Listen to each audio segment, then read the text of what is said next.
When getting married, they say death do us part. It should be taken literally, but some of us don't take this statement serious enough because a Vietnamese man slept beside his dead wife for 16 years. In 2009, the shocking story of the man who dug up the remains of his late wife has been sleeping in the same bed with her for the past 5 years shook the internet. Many thought that the story was false, as his way of giving grief is quite unusual, but fast forward to 2020, and the man identified as Lee Van continues to sleep in the same bed with the wife's remains. It was said that before he decided to take her home, he dug a tunnel to her grave to sleep in the grave with her for 20 months. You'd think that by now the corpse body would look like dust and smell badly, but I'll get into how he reserved her body in the next part. Part 2 of the man that slept with his dead wife for 16 years. The 55-year-old man, Lee Van, is from a small town in Central Province in Quang Nam, opened up his wife's grave in 2004. He molded clay around the remains to give the figure of a woman, put clothes on her, and then placed her in his bed. He made it clear that he has no intentions to let go of his wife, who he married in 1975. It was reported that the duo's marriage was arranged by their parents, and at the time they married, they hardly knew each other, let alone shared a romantic feelings towards each other. They were married shortly after Lee Van got back from the military, but they soon fell in love and had 7 children. Van's wife is said to have suddenly died in 2003 upon hearing the news. Van rushed home and barely got to see his spouse's face for a few minutes before she was buried.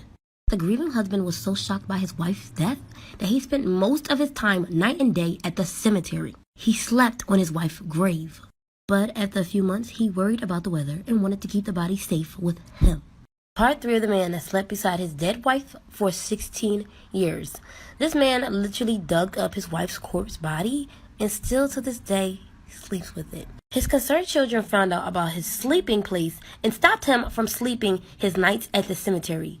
It was at this point where he decided to bring his wife home with him.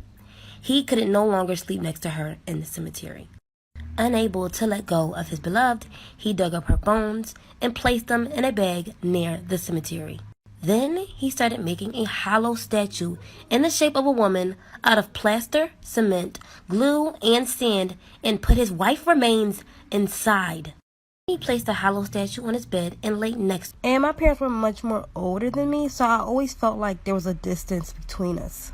I ended up finding out Hannah was my mom after both of my parents passed away. If you want to know exactly how I found out, please come back for part 2. Part 2 on how I found out my sister was actually my mom. When my father passed away, it was probably the worst part of my life. I was 8 years old.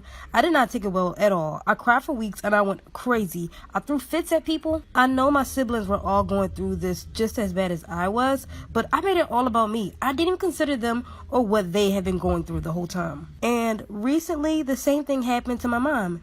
It hit me just as hard, if not harder. She'd been sick for a long time and slowly getting worse.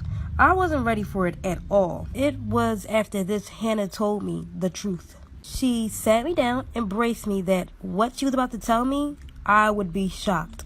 She knew that we all were still recovering from my mother's passing, but a few weeks had passed and she felt like it was enough time to wait before actually coming out with the truth. Sorry, I can't do 3-minute long videos, but come back for part 3 if you want to know exactly how she explained that she was my mom. So, part 3 on how I found out my sister was actually my mom. She said she always wanted to tell me, and only now she could finally. When she was 13, as many stupid kids do, she had unprotected ex with a boy, and she had got pregnant, and that child was me.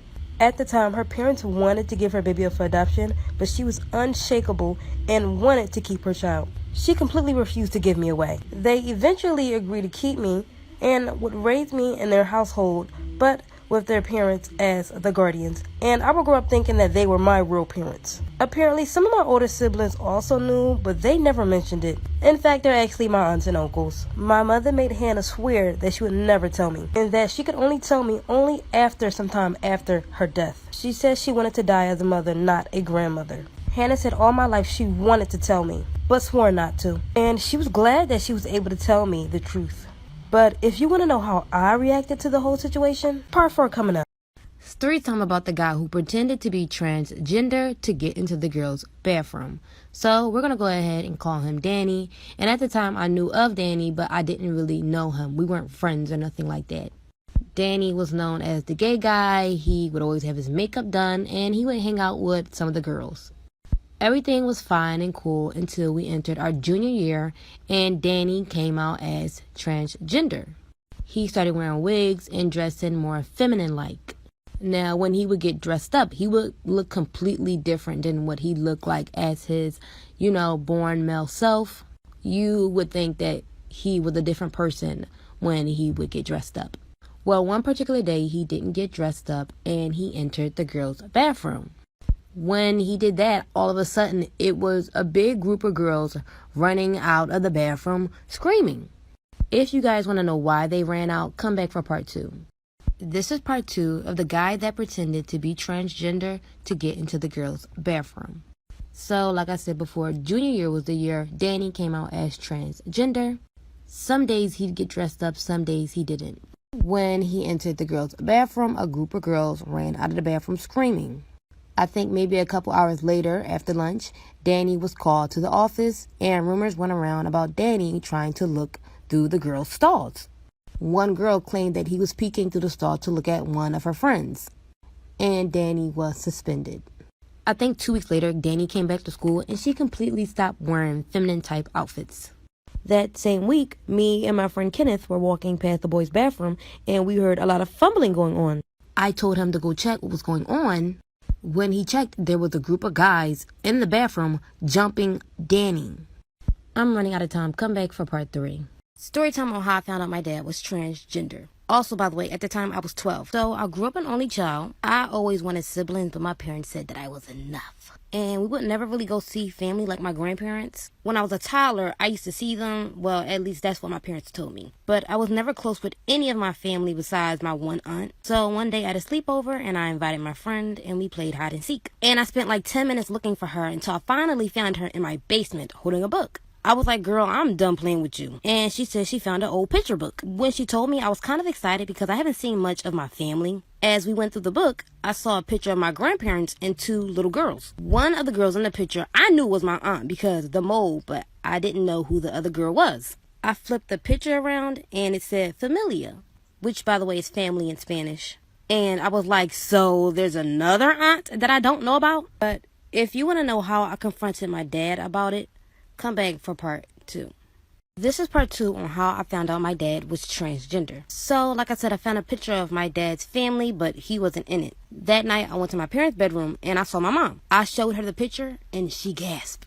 I asked, do I have another aunt and where's dad? She told me to sit down and that they wanted to tell her, but they wanted to wait at an age where they think I'd understand. So, a couple minutes later, my dad walked in and I asked, who's this girl? He sat next to me, held my shoulders, and said that was him. And I started laughing at first because I was like, you're not a little girl. And he responded, at that time, that was me. And from there, he just told me everything. To when he finally transitioned, he talked about how unaccepting my grandparents were, which is partially why I really don't go see them. After everything my dad told me, I just sat there and cried for him. And my mom and dad both held me and told me everything was going to be fine. It's been 9 years and I have so much more respect for my dad, no matter what anyone thinks. What's the most messed up thing someone has ever told you after barely knowing them? Well, I'm gonna go first. So in high school, I would take public transportation back home. Well, this one lady got on a bus with her daughter and sat next to me.